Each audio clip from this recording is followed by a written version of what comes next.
My name is Charmaine Hughes, and I'm the fortunate Executive Director of Tibetan Buddhism Center. And I want to welcome all of you to class, and I want to thank all of you for supporting our programs. I see a lot of you actually once or twice or sometimes 3 times a day.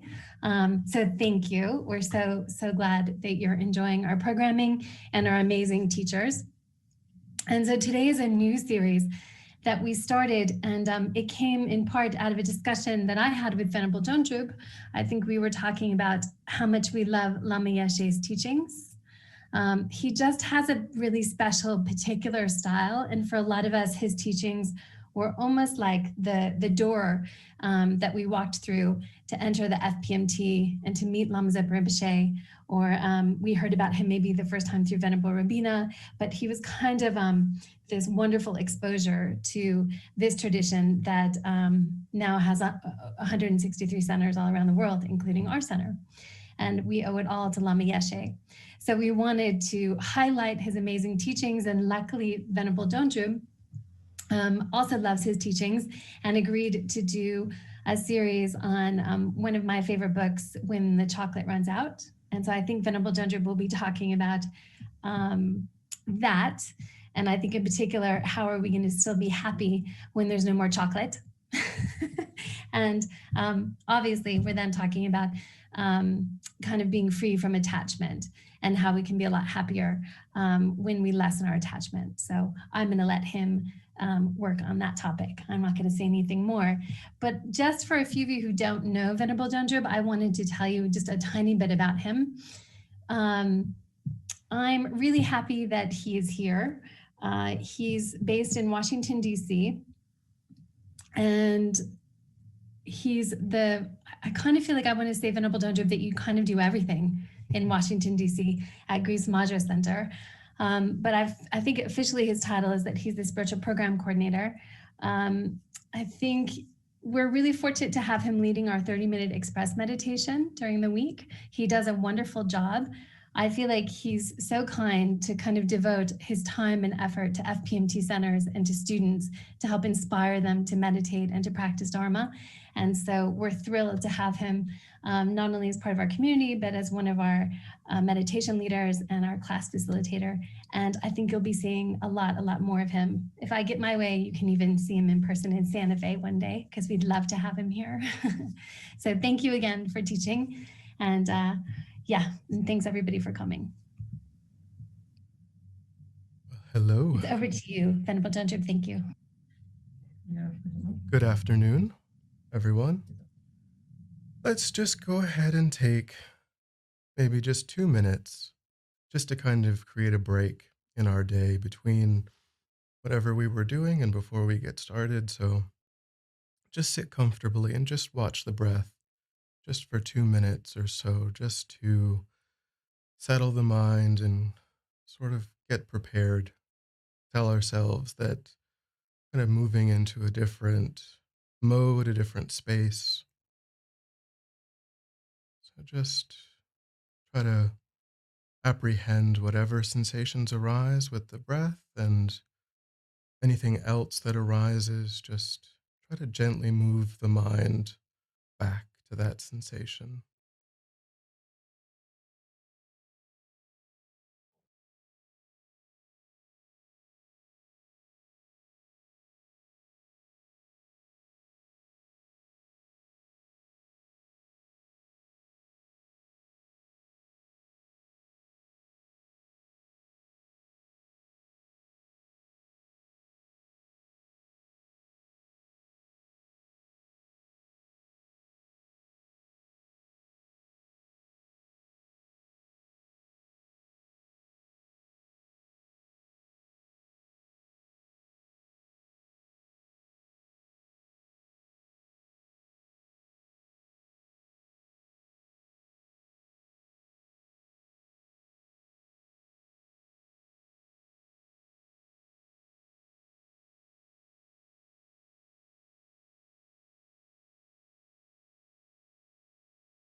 And then think back to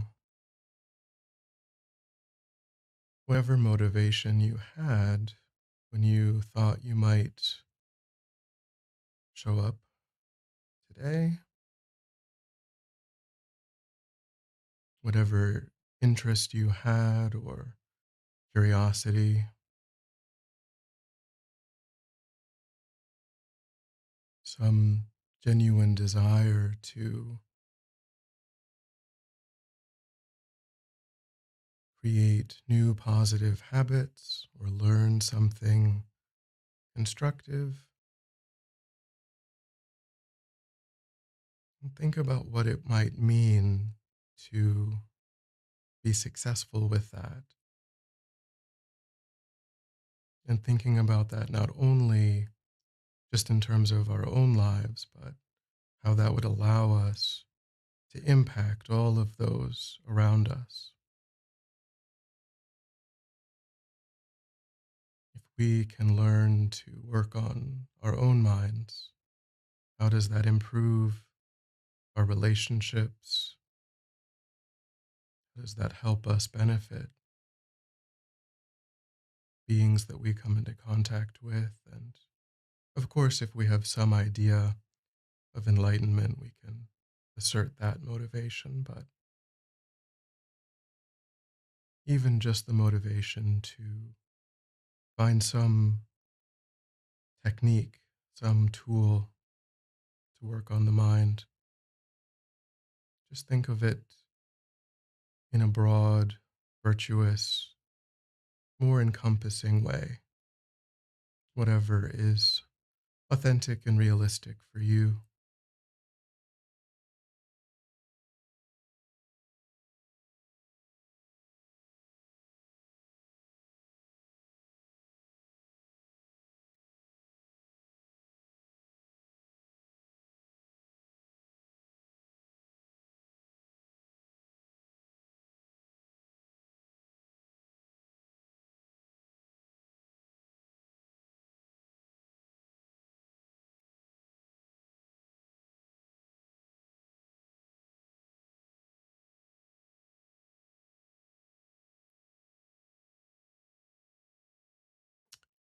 All right. So, welcome. Good afternoon. My name is Dondrub, and I will be facilitating. And I think, I do think that the word facilitating is important, is an important word, an important way of thinking of this, because, my hope is always that people feel confident and interested in sharing their own perspectives, asking questions, and uh, you know helping other people with our own individual experiences with these ideas and how we've put these ideas into practice, perhaps how it's gone, and learning from each other as a group. My goal, of course, is really just to lead discussions that explore these ideas, and hopefully, we can all bring our own experiences, and talk about that as a group, and then get feedback, from each other, and see how we can, start to implement some of these ideas. So we are going to be looking at a book called When the Chocolate Runs Out by Lama Yeshe. So, of course, no one's expected to read the book. It's a wonderful book to read. I hope that people do. I think it's a really wonderful book. It's I think of most of the books, it's the one where everyone that I know who has bought it has given it away to somebody else to read, and like they had to buy it more than once because they always are like, oh, this other person really, maybe that's because we think that we want to fix other people, I don't know, but everybody gives the book away, more so than I think any of the other books. So that's, I think it is a really interesting exploration of these ideas. And so if you do read it, throughout the book, there are, at least I have the Kindle version, I'm probably the same in the print version. Throughout the book, there are these bolded, pithy sayings that go throughout the book, and my thought really is to kind of use those as a way to focus the discussions, because that way maybe you can at least remember what the book is, I think, trying to show us, are the sort of the main themes, the main ideas, the things to think about. Um, so I haven't, unfortunately, I didn't have the good fortune to actually meet Lama Yeshe. He passed away when I was a child, but I am familiar, uh, probably at this point, have come across all of the teachings that have become books at this point. So Lama Yeshe Wisdom Archive, um, I don't know how many people are here for the first time, or have been to a number of things that the center has done before, been around for a while. Lama Yeshe Wisdom Archive, which you can just Google, that's sort of the repository for those books, the books by Lama Yeshe, but also Lama Zopa Rinpoche. It's a wonderful resource. In addition to the books, they've also generated so many articles, and sort of even these more in recent years, these sort of multimedia presentations. So just as a place, as a resource to find individual articles, it's kind of like the Wikipedia of Tibetan Buddhism in a way. From our perspective, we have all of these really, you can just go and read about individual topics, and then it will take you to other related topics. So Lama Yeshe Wisdom Archive is just a wonderful resource that's on the web for that. But we are uh, focusing for these 8 weeks on when the chocolate runs out. So for just in the very beginning, to talk a little bit about, as I mentioned, I haven't met Lama Yeshe, but we should, talk about him a little bit. So we are in class 1. The emphasis for today's class, my hope, my thought is that we'll get to a point where for today, we start to look at kind of starting out by thinking about what Lama Yeshe and what Buddhism might be presenting as what is the root, what is the cause of our the reason why things don't go the way that we would hope that they go, the reason that we meet again and again with unsatisfactory experiences, and that we feel that there's conflict and stress, and how, therefore, and then of course we have to go beyond simply identifying that, and finding solutions, finding antidotes, finding ways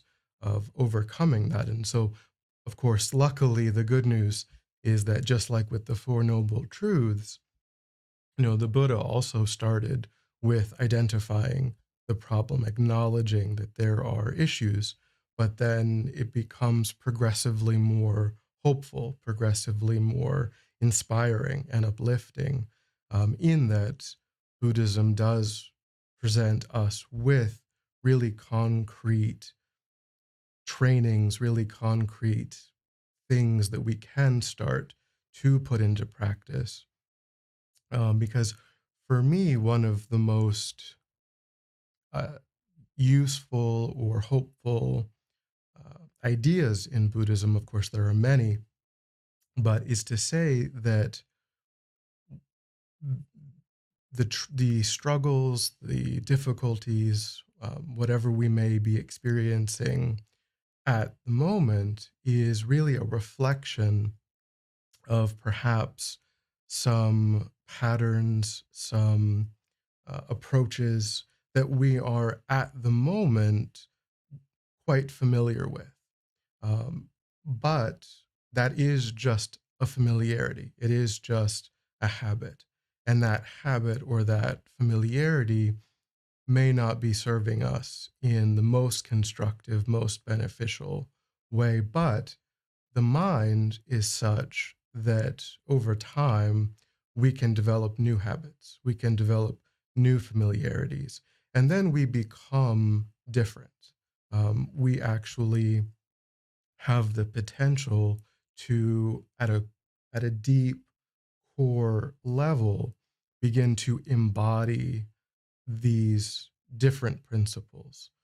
So even if there are things that we identify right now that we don't see as the most constructive, we have the power, we have the capacity to change that gradually over time. And by changing it, our experiences shift and our way of relating to others improves, and everything just kind of, we begin to actually be in the nature of these new qualities, these new tendencies, these new habits. They predominate, they begin to suffuse the mind and predominate in really healthy, constructive ways.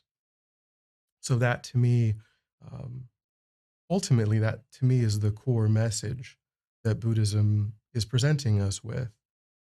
That Buddhism is just a body of knowledge, and we can become familiar with that body of knowledge, and then we can progress toward being like His Holiness the Dalai Lama, or ultimately becoming, if we choose, ultimately becoming fully enlightened, fully awakening, fully activating, fully actualizing our own innate potential.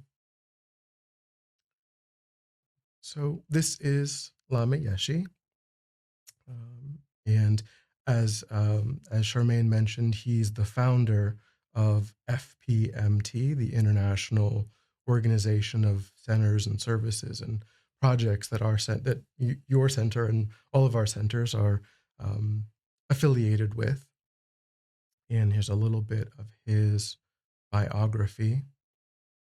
So he was born in 1935, and he studied at Sarah Monastic University, and then ultimately FPMT was something that was created when Lama Zopa and Lama Yeshe, Lama Zopa being at that time his disciple, traveled to Nepal and met a group of Western students there. So FPMT was this sort of East-West collaboration, because these Western students knew that they couldn't remain in Nepal indefinitely, but they wanted to have a method of bringing the teachings back with them. And Lama Yeshe and Lama Zopa established a method for doing that. So that work, started, I guess, more so in earnest in the mid 70s. And so then out of that, FPMT was established. And then where we are now is, of course, Lama Yeshe showed the aspect of passing away in 1984, and then his reincarnation was recognized, and Lama Osol is still teaching in the world, and he's been highlighted on Tibetan Buddhism's website, and is still giving teachings, in the world now. So we're still lucky to have that occurring in the world.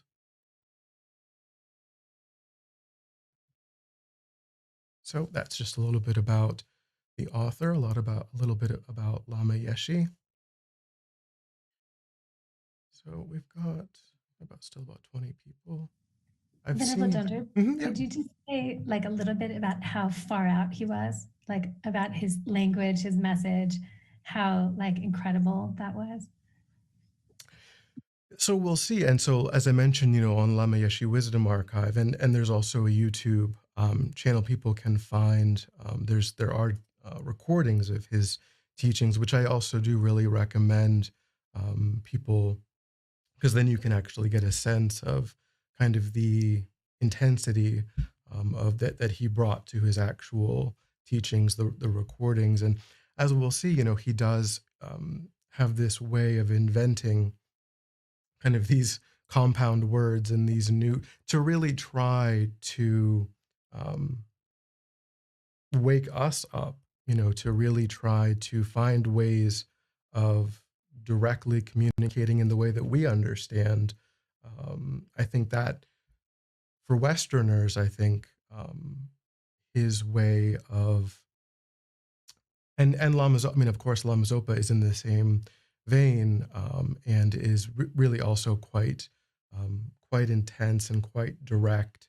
And what we'll see is that his focus, and the focus of Buddhism, really, I think Buddhism can really be thought of as a comprehensive cognitive psychology or philosophy, and that's going to be kind of the main way that I'll try to think about and be presenting these ideas, is thinking of it as a comprehensive psychological approach that we can start to use in daily life. So unfortunately, I mean, I don't, and Buddhism doesn't have really quick, easy, instantaneous solutions or fixes, but it does have methods. It does have tools that if we take them seriously, and if we start to implement them, then in our own direct experience, we can start to get the results that come from that practice. So yes, as we'll see, I think his way of presenting the material is really designed to get right at the heart of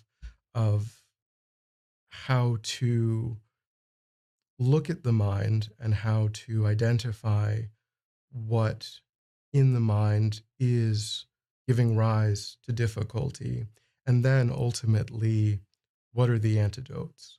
Because if all we could do is point out, if the Buddha just said, that there is suffering or there are unsatisfactory conditions, and then he was done, then that would not be a hopeful message. But the good news is that there are all of these methods, there are all of these antidotes that we'll be able to look at about how to overcome these sources of dissatisfaction.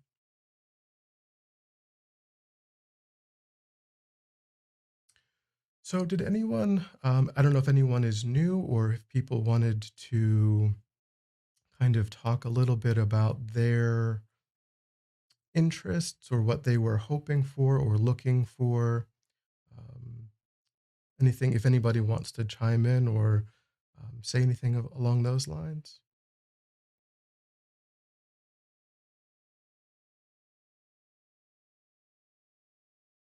Okay, so we'll just get started looking at some of these ideas. So I mentioned that we'll be using, again, these sort of pithy sayings that are found in the book. But so in the first chapter, the first chapter is Salvation Through Chocolate. It's the name of the first chapter. And the first kind of pithy saying is, chocolate comes, chocolate goes, chocolate disappears. So, of course, for the whole book, the word chocolate is being used as a placeholder, as an analogy for the external circumstances that we are spending our lives pursuing and grasping at, and the things that we have identified and thought throughout our lives are the source of our own inner contentment, our own inner enjoyment. And the first thing that Lama Yeshe points out is that all of these external circumstances are in the nature of impermanence. And impermanence in Buddhism is the idea that things change moment by moment by moment, that there are no two moments of any phenomena where that phenomena is exactly the same, that everything that arises is in the process of abiding and then passing away. And so what that means is that approach, that if if it is true that we're going to follow an approach of needing, of deciding or feeling as though we need external events to be a certain way, or that we need to have access to certain external conditions in order to internally feel a sense of contentment or to feel a sense of enjoyment or satisfaction, anything that is in line with how we would like to go through our lives, then that decision that we're making, that internal viewpoint, is going to be unsatisfactory in its nature because those objects themselves are in the nature of impermanence. They are ultimately unreliable. They are sometimes present and sometimes not present, sometimes, and then sometimes their presence just suddenly disappears. So I think looking at the title of the book is also really important here, because the title of the book isn't, if chocolate disappear, or if chocolate runs out. It's when the chocolate runs out. It isn't to say that this is something that might happen. The title of the book itself is telling us that these are eventualities, that no matter what external circumstances we think that we need to rely on, they, in their nature, don't have the kind of power that we are imbuing them with in this kind of reflexive, um, uncritical, unexamined way, this kind of mental. I try to think of, to use the Buddhist model of the mind in a way, and think that, well, the mind is sort of comprised of, you could say, software programs, or, these lenses, these perspectives, these ways in which we interact with the world are sort of programs that exist in the mind, and they, in a way, dictate the way in which our experiences are co-created with reality. And one of these software programs, one of these mental subroutines, is not logical, and it isn't something that we would actually necessarily maybe even say, out loud. But I think on a subtle level, it's true, which is that we feel as though we can control things such that we can just make it work out. Even though in our own experience, we are routinely confronted with the fact that that isn't true. And that these things, and that because it isn't true, we then have to switch. We have to go and find a replacement for the previous thing that ran out. So we're on this kind of treadmill, this kind of hamster wheel, in a way, of always having to find the next thing, to go, this thing has run out, so what's the next thing? When that runs out, what's the next thing? And one, of course, Buddhism, and this book, and Buddhist ideas, they're not requiring anything. I mean, they're presenting us with things for our own reflection. They're presenting us with things to think about in the context of our own lives, and just to see if they're true or not. To see, does this hold water in my own direct experience? Not that it is something that we're obligated to believe, simply because we're told it, but we're encouraged to think about it and to see, in my own direct experience, does this make sense? Is this true? And so, one side effect, or one uh, result, perhaps Buddhism would suggest, of even if we could successfully try to go from one to another of these replacements of external objects, one thing to think about is how much time and effort we put into doing that. How much money, how much time, how much effort, and then how much satisfaction, how much, what's the payoff? What's the result? And again, there's not a right answer, there's not a wrong answer. The idea is to explore in our own direct experience, what is that like? What is true about that for me in my life? And then if we can demonstrate something to ourselves, then we take it as true. And then on the basis of understanding it directly, then we can make better choices over time. So, one side effect of a whole life spent chasing and replacing externalities, even if in our very privileged, kind of existence, we are more successful than most historically and among other humans, some things to think about are: one, are there consequences of given that I only have so many hours in the day and I'm spending so many of them doing this, what am I not doing? What is it that I don't have time for? What kinds of new habits, new tendencies am I not creating by spending this time? And then comparing the payoff again. Is it possible that there's a deeper, more lasting, truer, more pervasive sense or way of tapping into only what it is that I am seeking?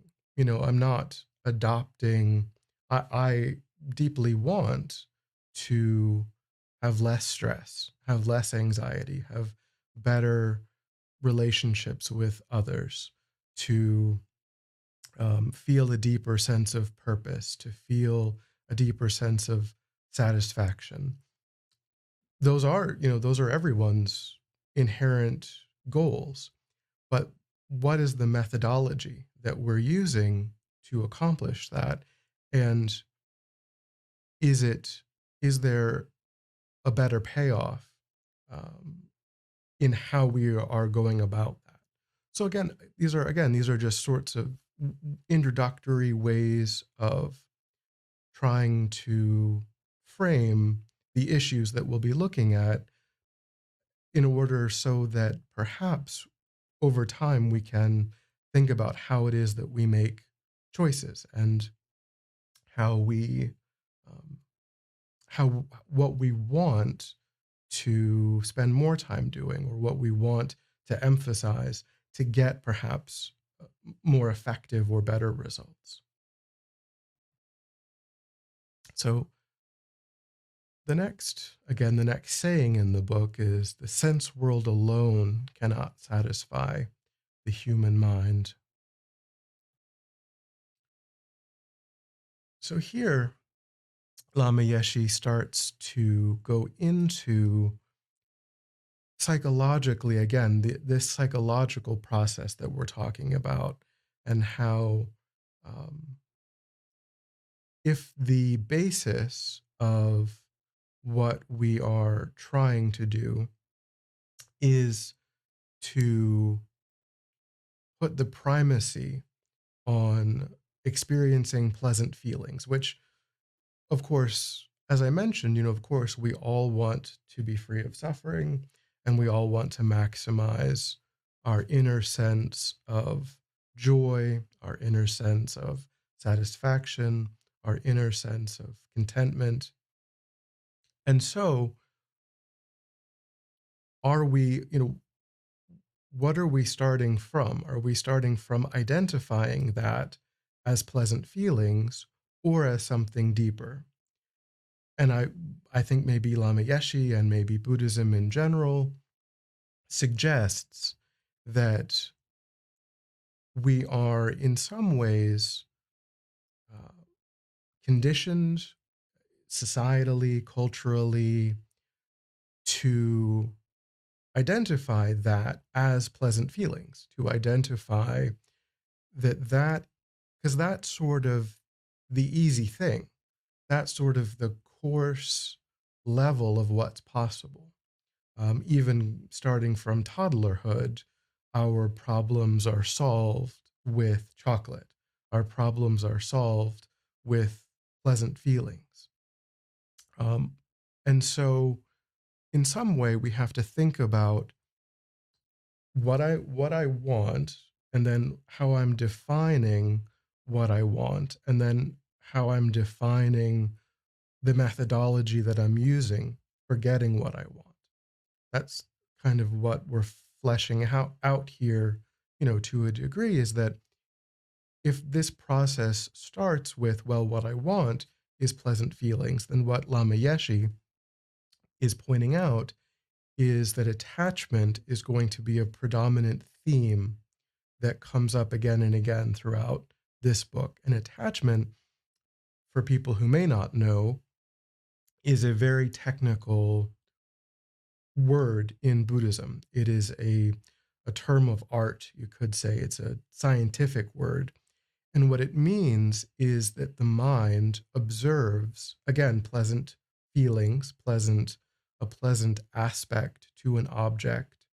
An object means phenomena. It doesn't mean inanimate object. It just means something that exists. So could be a person, could be a situation. A person observes a pleasant characteristic. And then, as we kind of alluded to earlier, this mental, subconscious, or unconscious subroutine takes over and decides that possessing that is the nature of contentment, that possessing that is the point of my efforts in the world. And so the implication there is, if I don't possess it, then suffering is an inexorable result of not successfully possessing this object that gives rise to pleasant feelings. Buddhism would suggest that that mental view is an exaggeration and is not in tune, is not in touch with what is true about the nature of our own mind, about what does actually lead to real, genuine contentment, and is also a misunderstanding of the nature of the object itself, what the capacity of the object actually is, what its role actually is in even generating uh, pleasant feelings. So, what Lama Yeshe is pointing out is that attachment then leads to craving, which then leads to this obsessive preoccupation with externalities that have pleasant qualities, that generate or that can trigger pleasant feelings. And so we have this cycle of, when I see this or talk to this person or eat this or hear this particular, this way of being talked about or talked to, or I enjoy whatever that might be. And then I feel like, well, that enjoyment was triggered by this and therefore is dependent upon this. And therefore, because I want to feel this way again, the only option that's open to me is to chase this kind of pleasant phenomena again. And then when it goes away. I have to replace it and chase it again and again. So it's this cycle that we go through. And so again, I would just again refer back to those things that I mentioned earlier about,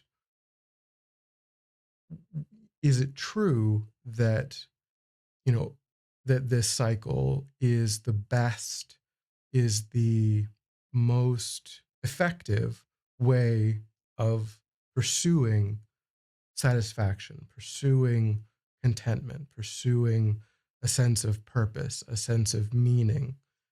And Buddhism, as we'll see, Buddhism does have solutions, does have antidotes, does have a methodology that will allow us to not have to, you know, decide that we don't want what we think that we want, but that there's a better way of achieving it. That it's perfectly valid to identify wanting a sense of purpose, wanting a sense of contentment, and so on. But then, of course, when we get to the more advanced teachings, the later teachings, then there are ways of also wanting that for others. But that has to come, kind of, that has its own place down the road on the basis of earlier teachings. But it's perfectly valid to identify contentment and His Holiness says that happiness is the birthright of all sentient beings. But it's just, Buddhism might suggest that we should try to think about the methodology that we are using and whether or not it is truly effective. So then the flip side of this is that unpleasant feelings, which we think necessarily arise when we come into contact with phenomena that we dislike, that we identify as not being the source of a pleasant feeling, that's going to give rise to aversion. And then when aversion arises in the mind, then we just get more unpleasant feelings. Again, we have this sort of a different feedback loop where the object that we think that we're also identifying how successful we are in removing ourselves from things that we think of as unpleasant. We also think that's the flip side of attachment. That's the flip side of that first loop of psychological process, is that, well, if I have to chase after and receive pleasant things, then logically, because I'm at the mercy of pleasant and unpleasant, then that means that I have to be averse to, I have to push away, I have to reject, I have to be separated from things that to me seem unpleasant, that to me seem difficult, that to me seem other than how I would prefer them to be. And that's painful when it arises. That sense of aversion itself is painful when it arises. And that limitation in the mind is also setting ourselves up, again, for relating to external phenomena in a fundamentally unhealthy way, in a fundamentally mistaken and unhealthy, and in a way, luckily, Buddhism would suggest, I think, in a way that's not even in tune with what's true.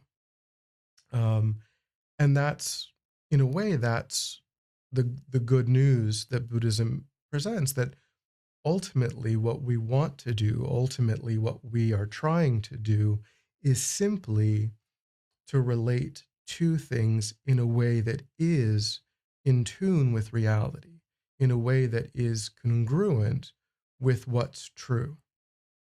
And so that means all of these mistaken filters, all of these mistaken psychological processes are based kind of on a house of cards. They're based on something that fundamentally doesn't accord with reality. And when we can replace that with that which does accord with reality, then there's nothing more to do. Then we get all of the things that we said that we wanted, um, but we do it in a way that is stable, is lasting, doesn't depend on that impermanent, unstable nature that external phenomena possess, and is accessible irrespective of what's arising in the external world, is accessible all of the time, because it's just part of our, it becomes or can become part of our own nature. Um, Again, going back to the very beginning of the class, that as we begin to suffuse the mind with these tools and these approaches, then in a stable, permanent, consistent way, the way in which our mind creates our experiences is fundamentally different. And therefore, our experiences are fundamentally different. And there's no longer this idea that this very surface level and this very limited and very ineffective and kind of fickle sensory level of contentment is all that there is, and that there's nothing else, and that there's nothing deeper, and that there's nothing more that's possible, that is eliminated from the mind. Does anyone have any thoughts or questions so far?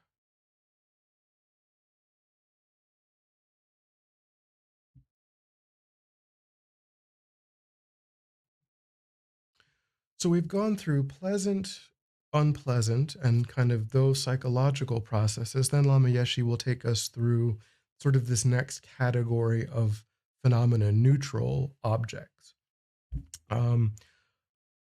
Venerable Rabina is quite, quite fond of kind of saying, well, we don't have to think too much about, which is true, because we're predominated by pleasant and unpleasant. Neutral is like a pencil on the table. And even a pencil on the table, we might look at it and say, well, it looks really chewed up, or I wish it was a pen, or I wish it was an iPad. So, there, it's true that pleasant and unpleasant play a much greater role for us. Neutral is sort of like, well, are there things that really are neutral? But some things, you could say that are really neutral. Really, really things that don't engender much, much of a strong psychological response would be neutral. And so what Lama Yeshe points out is that category phenomena gives rise to boredom. We're just not that interested in things that don't trigger pleasant and unpleasant. And then that feeds ignorance. That feeds kind of, well, I don't really care about this. I don't need to investigate this. This isn't something that requires my attention. This isn't something that is important, because it's not triggering a strongly pleasant or a strongly unpleasant response in me. Therefore, I don't really care about it. It's irrelevant, which again is going back to this idea of these filters, these psychological processes, and how all of them really are based on the ego. All of them really are based on, how does this directly impact me in the moment? So this whole category of neutral could comprise things that are really important, like, just random people. We would say, well, if we look at a crowd of 100 people and they're not really doing anything, they're just sort of milling about, really, in a way, to a degree, all of them might engender neutral feelings, which means that we're not curious. We don't see them as fully realized people. And so we don't get invested, we don't get interested. And then that just sort of feeds this feedback, again, this process, the psychological process of only caring about, can I eat it? Is it pleasant? Is it comfortable? Is it unpleasant? Is it painful? That those things matter. And that if they don't fall into those categories, they don't matter. And then, so, this is an important category of things to think about, the extent to which we discard or ignore things only on the basis of this is not at the moment triggering a pleasant or an unpleasant feeling. So the next saying in the book can start to sound a little bit negative. We could perhaps rephrase this, if we could be so bold, to say wherever I have gone so far, my dissatisfied mind is still there, which is because of course what we'll see is that there are tools, there are techniques, there are methodologies that are effective and that can put an end to the dissatisfied mind. But until we do that, and Buddhism would suggest we've not yet done that, that what we're familiar with right now, some of the things that we're familiar with right now are not the most useful, are not the most constructive, are not in line with what's valid, are not in line with what's true. And therefore, it is the primacy of the mind that we take with us to whatever experience we have that is co-creating our dissatisfied experience of wherever it is that we go and whatever it is that we do. And so that has characterized our experience, and that is categorizing our experience, but it doesn't unavoidably have to categorize our experience. There is a method of progressing beyond that, and that's what we'll, I think, hopefully look at in more detail as we go through. So then the last of these, in what we're going to cover for today, Lama Yeshe says, meditation explodes the belief that satisfaction depends on circumstances. This is the last thing that we'll talk about, and this is the one thing that I was hoping that over the next week people will think about. And so I think that there's three ways in which we can think about this. One, I think, is the most direct way that he's meaning this. The way in which I took this most directly from the material in the beginning of the book, which is that when we have a meditation practice, then we start to access subtler levels of our own mind.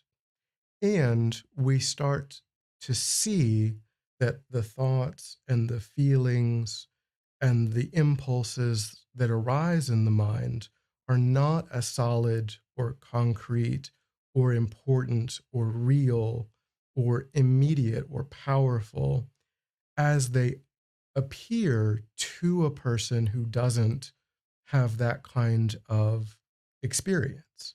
That often the unanalyzed experience is that when a strong mental event arises, it is as if the mind and the mental event are the same thing, that there's no space in the mind. There's nothing surrounding that experience. When anger arises in the mind, we say, I am angry. And we feel as though I am in the nature of anger. There's no spaciousness, there's no wisdom, there's no room around that experience.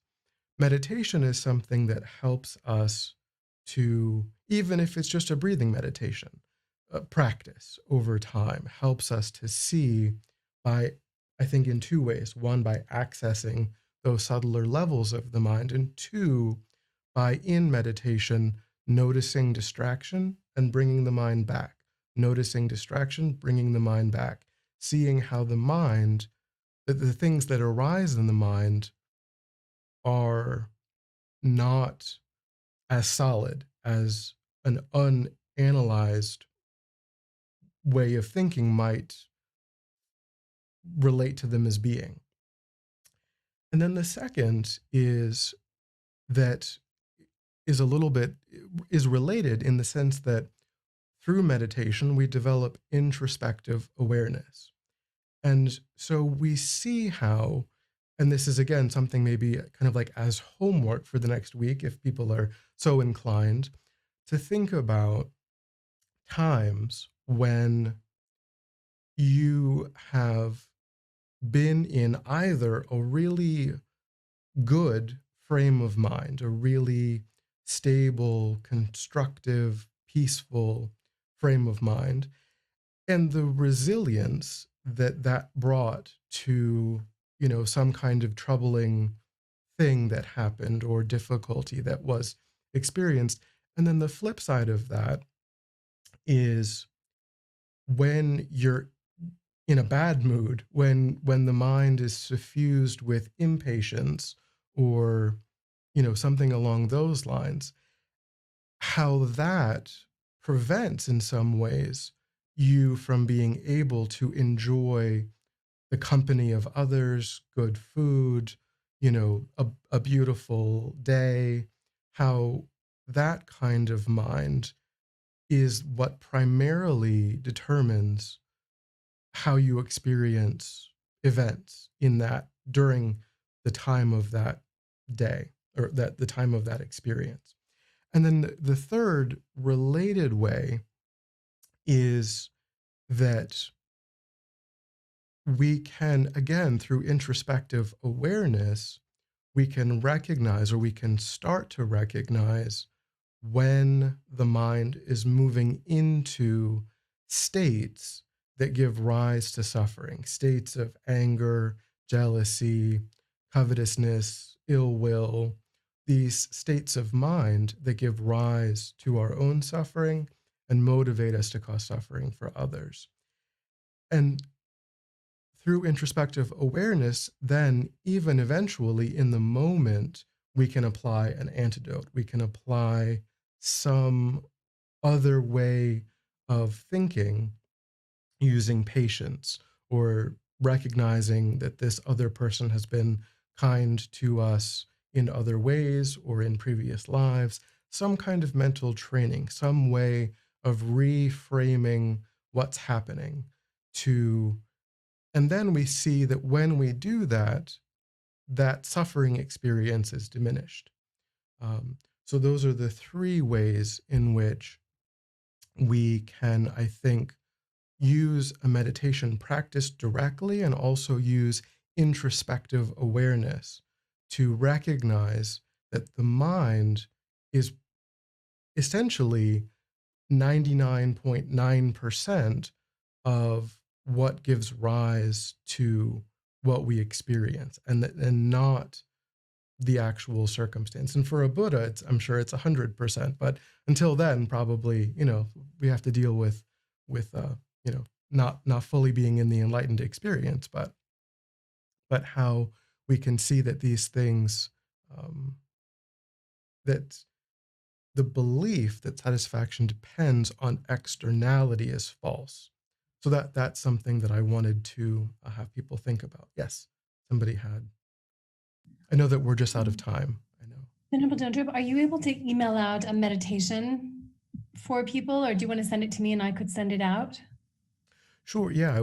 I thought we don't really have time for today. I kind of ran out of time, but yes. Yeah. Sure. Yeah. And maybe I could email it out so people, if they wanted to, could practice over the next week. And so if I don't have your email address, some of you, I don't have it. If you wanted to put it in the chat, then I'm happy to send out an email with a meditation for the week. So we're past time. I don't want to keep anyone. So this class, I believe, we just go straight through. So hopefully people will come back and yeah. And Charmaine can also, if people can give me some feedback about ways that I can make adjustments or approach things in a little bit different way, that might be better or more helpful. I'm happy to try to make adjustments. So we'll just end with a sense of dedication. Again, I don't know if people are brand new, but typically at the end of a virtuous activity, we just try to think that we offer whatever effort that we made, we try to offer that for the benefit of others. So rather than grasping at that as something that we did, we just feel like I did it for the benefit of others. That helps to prevent our virtuous activities from being co-opted by the ego. So we just have a sense of releasing, have a sense of offering that practice, that effort for the benefit of others. So in whatever way works for you, just feel like you've offered your time and your effort for the benefit of other sentient beings.